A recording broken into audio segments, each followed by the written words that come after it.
So basically, I'd want to know your name. Doug. Okay. And how long have you been at Occupy? Since day 2. And what do you do at the info tent? The info tent, well, I try to first inspire people. If they're sort of, sometimes they're just wondering, what is this? Usually they don't come here if they know what they're looking for.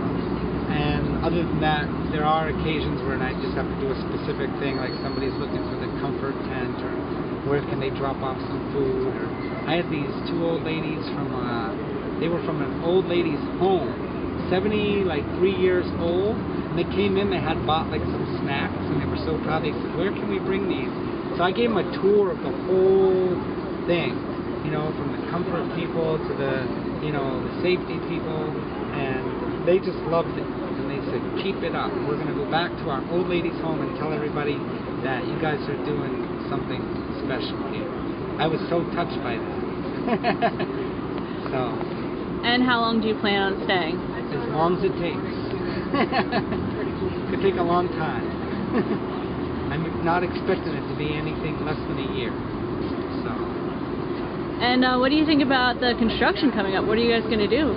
Well, the consensus here, of course, most of the people here are younger than me, are just to stay and fight it out.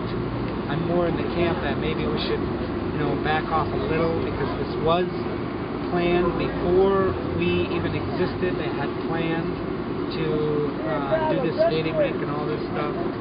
Some people say that's bull, that they actually didn't really plan it. But I know that the plans were in the making. I don't know if they really were going to do it. But supposedly they want to start construction. That means jobs, and they also have construction people lined up. They also have a federal grant lined up. I think it's $14 million of federal money they would lose if they don't do it. So I'm in the camp that maybe we should be reasonable and look for another spot. There are people out searching now for possible other spots.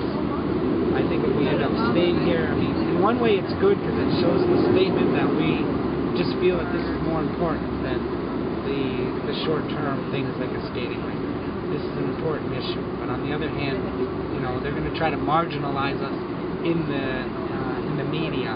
Say, well, look at these people, they just wouldn't leave. We had this contract with developers to redo this whole plaza, and they won't get out of our way, so we had to tear gas them out of there.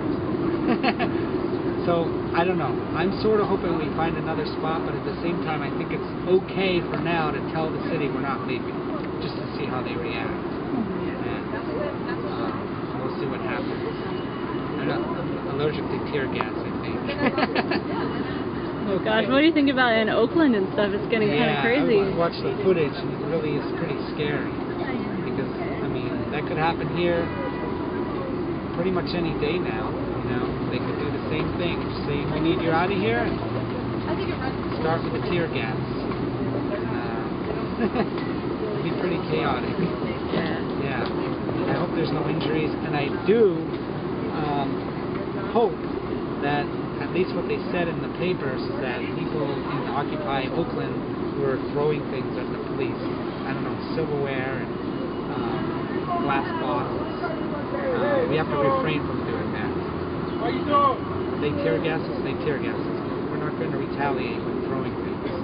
That just makes it look like, well, we had to get them out of there. They were, they were a problem. And if we fight like that, it doesn't look good. We're just going to show them that this is a peaceful, democratic process. It's going to take a long time. We're going to be patient, but we want to get our voice back in politics, and that's where we're heading.